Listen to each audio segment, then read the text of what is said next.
me, there's always been a lot more to hunting season than just killing deer. And for me, it's about being out in the woods, in nature, seeing all the different animals, spending time out in God's amazing creation, making memories with family. And the 2023 season for me has been a very good one, and one that I will definitely remember for a very long time. Me and Dad have always hunted for the meat. We've always hunted to fill the freezer, never really for the rack. We don't have any hunting land. We just have a couple of pieces of property that farmers own that we have permission to hunt, and then there's a couple of pieces of public land we have some stands on.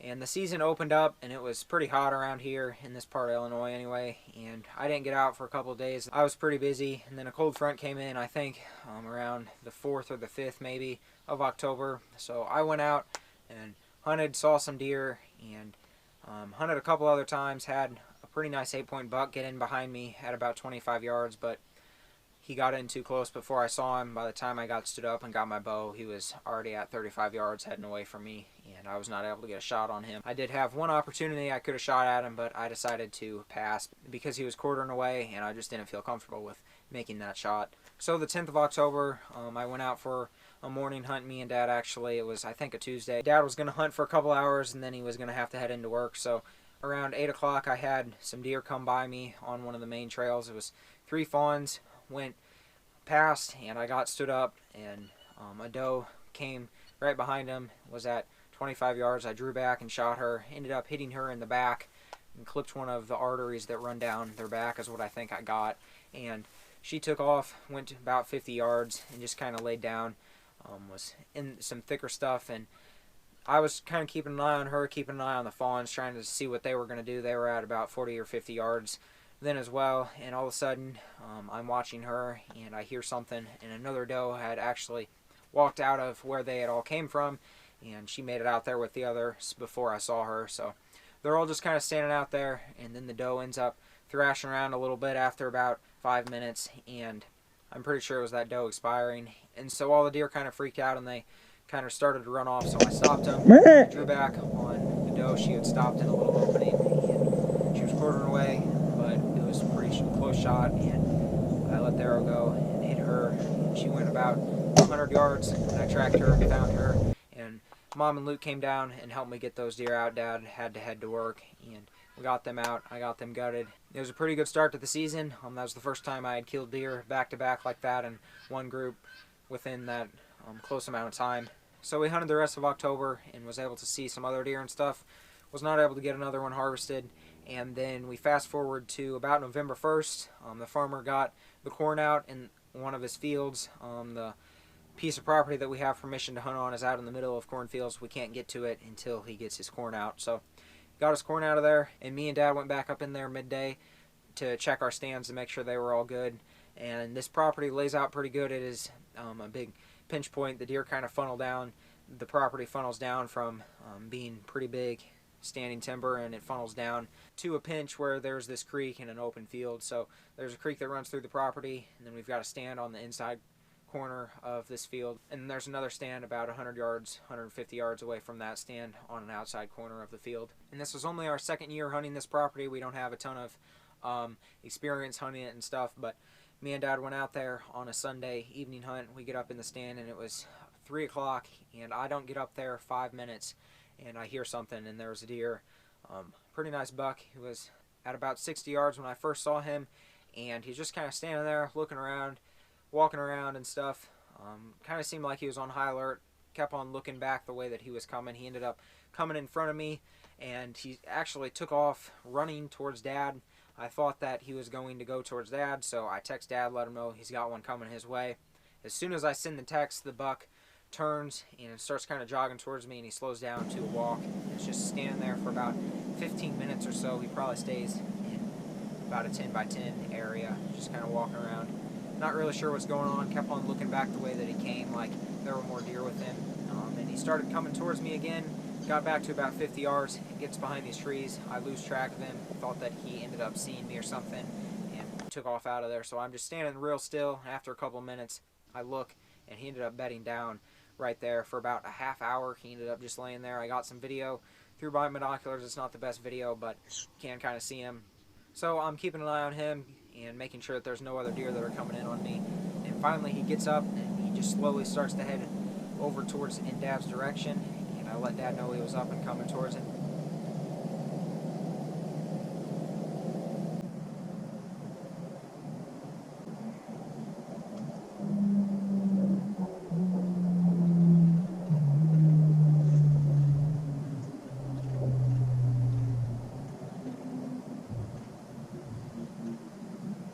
Dad said that he went to the creek, got a drink of water, and then turned and started coming towards him very slowly. The whole process from when I first saw him to when Dad shot him took about an hour and a half, and he came by Dad at 18 yards. Dad drew back and was able to shoot him. He was broadside, went about 40 yards and piled up, and Luke was also hunting with Dad. This was the first time that Luke had ever seen a deer from the stand, and also first time Luke had obviously been, in the stand whenever Dad harvested one. So it's pretty neat to be able to see him experience that and stuff. So we tracked him, didn't find a ton of blood, but we found him pretty quickly. We got him cleaned and got him out of there, took care of him. That whole experience was pretty cool for all of us, just for him to come by me like that and be bedded down for as long as he was, and then for him to get up and go towards Dad and Luke the way that he did. It really just couldn't have worked out any better. And so now we fast forward to the second week of November, and every year me and Dad go down to the Shawnee National Forest. We've been going down there for probably the past 4 or 5 years to bow hunt either the first weekend or the second weekend of November, and this year just so happened it was the second weekend. And we went down there on a Thursday. We left on a Thursday morning. We've got a lot of history hunting this spot. This is the same place that we shotgun hunt every year, and we've taken a lot of deer out of these woods. It's the spot that I killed my first deer, the spot that I killed my biggest buck, and then Dad's killed some other pretty nice deer back up in there and stuff. He hunted that area whenever he was younger, and we've been going down there for as long as I can remember. So me and Dad took the camper down there, got camp set up on a Thursday morning, and we headed out to the woods. It was around 2 o'clock, I think we got settled, and we hunted.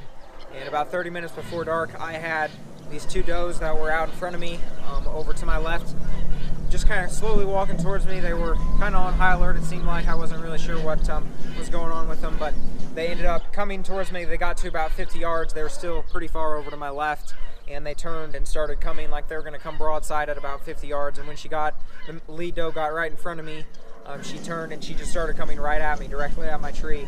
And she got to probably 10 or 15 feet from the base of my stand, and she's just standing there. I'm sure she was smelling me or something, trying to figure out what was going on.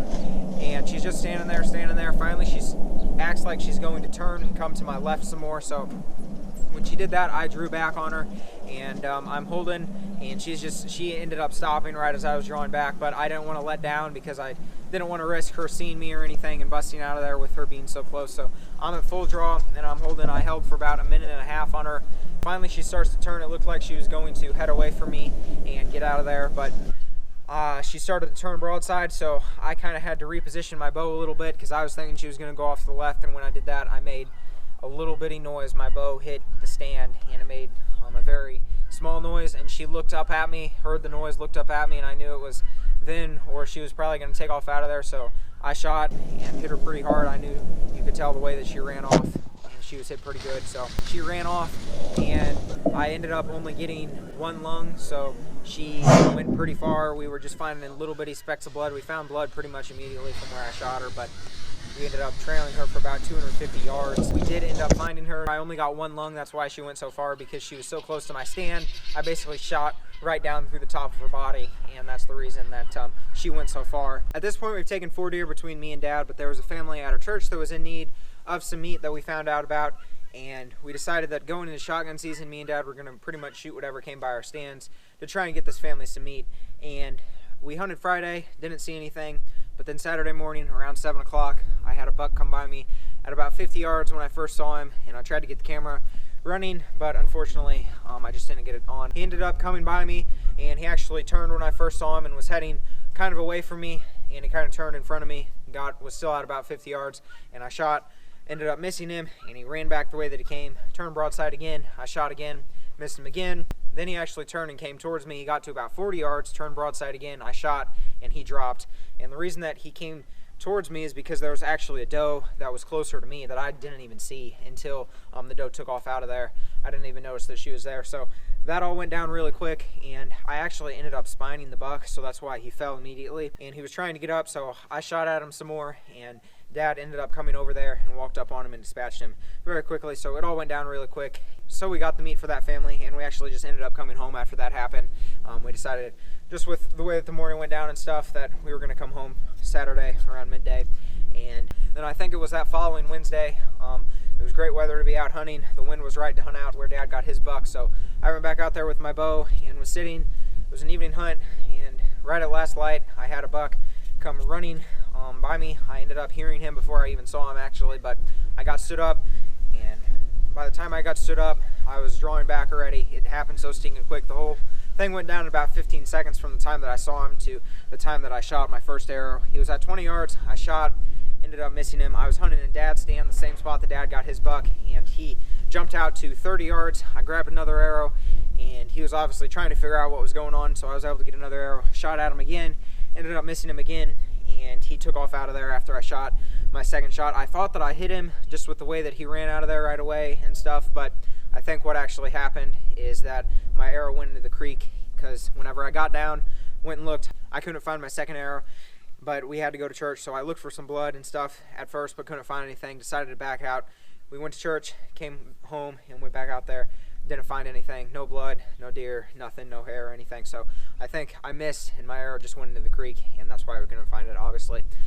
But the way that he ran out of there, I kind of thought that I hit him, but looking back at it, I really think that I just missed him, because he ended up stopping. I could tell that he stopped and was just standing there, and then he kind of ended up trotting off again. I could hear him. It was really dry, and the leaves were making a lot of noise, so I could tell that he had ended up stopping, and then he took off again after about a minute of just standing, and I think he was trying to figure out what had happened, and he got out of there. So now it's a week later, it's a Tuesday, and I wanted to go hunting again, and the weather was really good, but the wind was not right to hunt out where Dad got his buck. So I went down to the public land. Most of the time after the second or third week of October, we don't hunt much down there, just because it gets so much pressure, and there's so many hunters that come in and out of there that it really just kind of blows all the deer out of there. But I decided I wanted to go down there and sit, and it was Tuesday, like I said. It was an evening hunt, and I sat till it was pretty much right at last light, but I heard something coming. I was actually standing up, getting ready to take my bow and get it lower down and get down out of my stand, but I heard something coming, looked up, and there was a buck that was at about 50 yards when I first saw him, and he was coming my way. He was a pretty nice deer, I could tell. Got a really good look of one side of him, could tell he was something I'd be willing to shoot, that's for sure. And I decided that since I had already taken 4 deer, I wanted to shoot something that was at least a 2.5-year-old, at least an 8-point.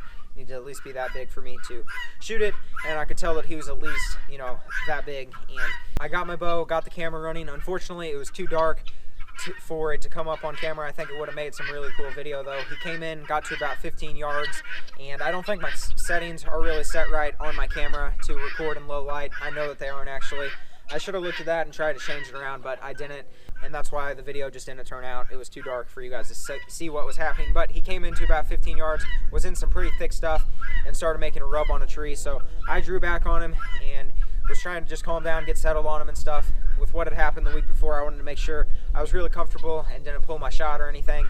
And so after about 30 seconds of holding and him just kind of standing there rubbing on that tree, he was broadside. I was at 15 yards. I was like, okay, I feel pretty comfortable with the shot, and let my arrow go. You could tell that he was hit pretty hard. He just kind of bounded out of there, took off, and after about 10 seconds, I thought that I hear him crash. So I was like, all right, great, he's down. So I texted Mom and Dad. Dad was actually on his way home from work, so I called Dad and talked with him and decided I was going to sit for another 20 minutes just to make sure that he was expired and stuff. And so I get down, go over to where I shot him, and I'm looking for my arrow, looking for blood, can't find anything, no hair, nothing. And so I'm thinking, great, I just probably hit this deer in the shoulder or something, and we're not going to find him. But I was looking and wasn't finding anything. Decided just to walk down the way that he came, because I figured with as close as I thought that he crashed, it sounded like he crashed really close. And I thought, well, if that was him just laying down or something, I'm sure that I've ran him out of there. And I'm sure either I hit him and he's going to be laying there, or I haven't and I've spooked him out of there and we're not going to find him. So I decided just to walk down the way that he came a little bit, got about 30 or 40 yards down the trail, found a little bit of blood. So I called Dad, let him know that I had found some blood, and they were already on their way down there. And I waited for them to come down there until I went any further. And after they got down there, we went just a little bit farther and the blood started to increase. And after about probably 20 yards from where we first found the blood, I look up and there he is. He's laying right there. And he was a lot bigger than what I thought he was. like I said, I got a good look at his one side, but after that I really just kind of focused on, you know, making sure the camera was running, and then making sure that I was just focusing on the kill zone. That's what Dad's always taught me to do, and that's what I've always done. And he's not a monster by any means, but it's the second biggest deer that I've killed, the biggest one I've taken with my bow, so I was pretty excited. And I ended up hitting him just a little bit too far forward, and that's why I didn't get a pass through. And since he was so close to me, my arrow went in really high on his body, and it just didn't bleed much. So my arrow went through him and hit his other shoulder blade, and the arrow didn't go all the way through. That's why I didn't get a pass through, obviously, and that's why he just didn't end up bleeding much. But I got both lungs on him, and he was expired, like I said, in probably about 10 seconds. It's always good whenever you make a good, clean kill on him like that. But he was a 9-point buck is what he turned out to be. One of his brow tines was busted off, and a couple of his other tines were kind of busted up from him fighting and stuff. And then his other brow tine was a split brow tine, and that's what made him a 9-point. So, like I said, he's not a huge buck, but it was something that I was proud of, and I took him to the taxidermist. I'm gonna get him back here in a couple weeks, hopefully. So, anyways, that's where we stand now. I went and got another doe tag. I've been out a couple more times. Not planning on shooting anything else though. But I like to go out and hunt, especially the late season if it snows or something. I love being out in the snow. Fortunately, we don't really get much snow here in Illinois in this part of it anyways. But anyways, I'll probably be going out a couple more times just to see if I can see any more deer and stuff. We don't really have a great spot to hunt late season because we don't have anywhere that, you know, there's a food source or anything. But I'm hoping next year maybe we can change that. I've kind of got some ideas. We've just got to talk to the farmer and see if he'd be willing to let us plant something out there in those woods. There's a spot that I think we could do it. So hopefully next season maybe we'll have a spot to hunt over a little bit of a food plot. I think that'd be really neat. I've never done that. I think that'd be something I would really enjoy, getting some cameras up on it and stuff and seeing, you know, what kind of bucks are moving through there. But that'll have to wait till next season. I don't know how much I'm going to be able to hunt next season. I'm 16 now. I'm going to be 17 here in a couple months. And this past season, I know Mom and Dad would have pretty much let me hunt every day if I wanted to. With school, I'm homeschooled, so we can just kind of shift it around where I could go out and hunt a couple hours in the morning, come back in and do my school and get it done a little bit later in the day. I've got really good parents. Dad has taught me everything he knows about hunting and stuff, and that's where I've learned a lot of the things that I have. But next season, I'm sure I'm going to have a job, so I don't know how much I'm going to be able to get out. I know I'll still be getting out a lot and as much as I can, and definitely going to enjoy it. So I can't wait to see what next season brings. I hope you guys enjoyed the video. It didn't really turn out how I wanted it to. I didn't get the best footage. I know a lot of people say that filming a hunt is really hard, and I thought it would be. I didn't realize how challenging it actually is. It's a lot harder than I thought it was going to be. So I did the best that I could. Hopefully next season I'll have a little nicer camera, maybe a little nicer setup, and maybe get some better footage. So I can't wait to see what next season brings, guys. I hope you enjoyed the video. I will see you all in the next video. I should have another one out here pretty soon. Thanks for watching. I'll see you all then. Have a great day.